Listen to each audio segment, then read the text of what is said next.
Conflict in relationships is unavoidable. Even with your friends and family, maintaining peace is a struggle. And it's even more difficult with our enemies, people who are out to get us. Right. This is true of any time and any place in human history. Where there are people, there is strife and violence.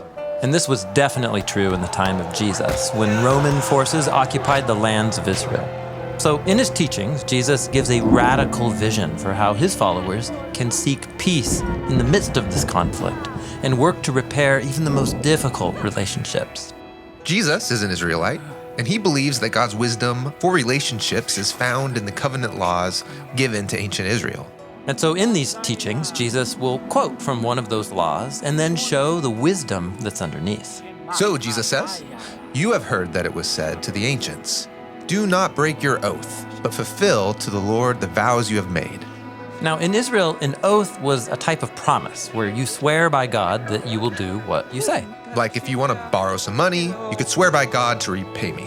Exactly. And you can trust me because in Israel's covenant laws, God requires me to keep my oaths. So oaths are a great way to avoid disputes. You would think so, but even oaths can be twisted to take advantage of people. For example, what if I swear by God's temple that I will repay you? Well, I know the law requires you to honor your oath, so it's a deal. But I didn't exactly swear by God, just by his temple. So I'm not really bound to the oath. So you're tricking me into trusting you. Exactly. So Jesus cuts through all of this and says, just don't make oaths at all, by God or by anything else in God's world. Never make a promise to anyone? Well, not quite. His point is that when you do make a promise, don't use God's reputation as a tool to manipulate people. Right, Jesus says, let your yes be yes and your no be no. Being a peacemaker starts with a radical commitment to honesty and integrity. Now, I can see how this works if I started the conflict, but what if someone else starts a conflict with me? Well, the next case study actually gets into exactly that. Jesus quotes from the Torah, "You have heard that it was said, an eye for an eye and a tooth for a tooth." This is a famous line known as the law of retaliation. Yeah, you harm me, I can harm you back. This kind of sounds like a license for revenge that can get out of hand. Well, actually, this law was designed to limit the amount of retribution you can demand. It should be equal to the amount of harm done and not more. So this law keeps peace by restraining our urge to hurt back those who hurt us. Yes, and Jesus takes the wisdom of this law to a new level, telling his followers, don't even pay back an evil person. Don't retaliate at all? Yes, become people who value peace more than getting even. But letting people get away with evil won't bring peace. You just can't stand by and do nothing. Hold on, Jesus doesn't say do nothing. Rather, he advocates a really bold and creative response to evil that is nonviolent, so it can open the door for peace. What does that look like? Well, Jesus gives 3 examples from his own time and place. First, he says, whoever slaps you on your right cheek, turn the other to them as well. In the ancient Roman world, a right cheek slap with the back of the right hand was a symbolic way of dominating someone. And humiliating them. But Jesus says, don't retaliate. Rather, stand your ground and offer them the left cheek.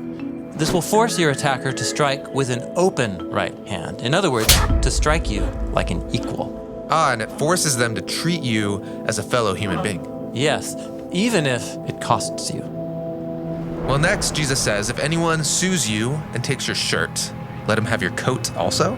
Yeah, in ancient Israel, taking a poor person's coat was against the law because it's also their blanket to keep warm at night.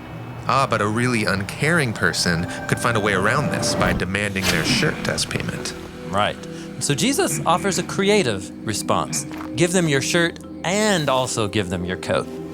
Why would you do that? Wouldn't that leave you exposed? Exactly. Jesus is being provocative. The goal is to shock everyone around by exposing this injustice through costly generosity.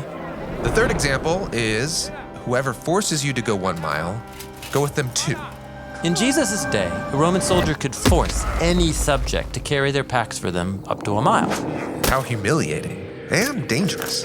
And so Jesus says, carry that load not just 1 mile, but 2.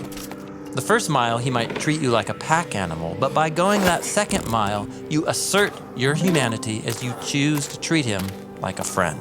Wait, treat an enemy oppressor like a friend? Yeah, it sounds crazy. But Jesus is saying that bold generosity can subvert the power games of our world and even turn enemies into friends. And that leads to the last law that Jesus quotes. You have heard that it was said, you shall love your neighbor and hate your enemy.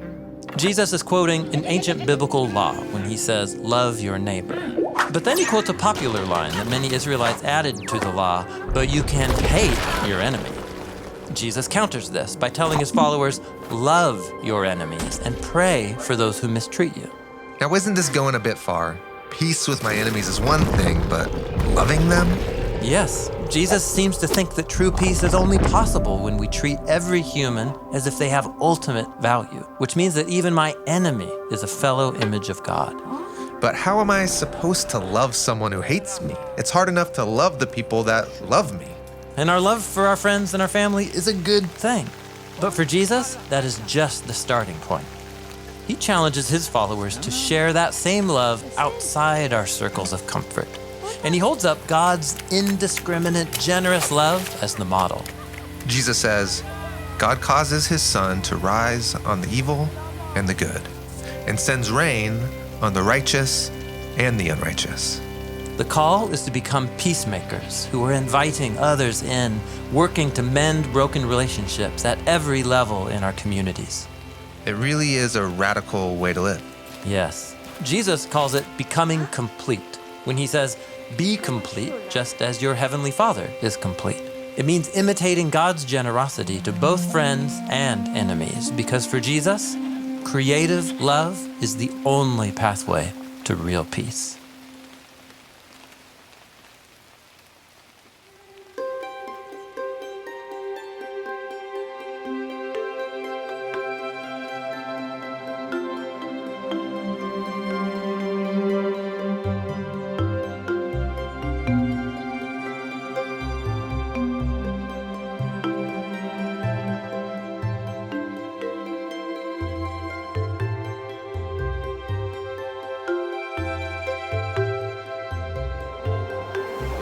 We just finished the teachings of Jesus on how to do right by others in our most difficult relationships.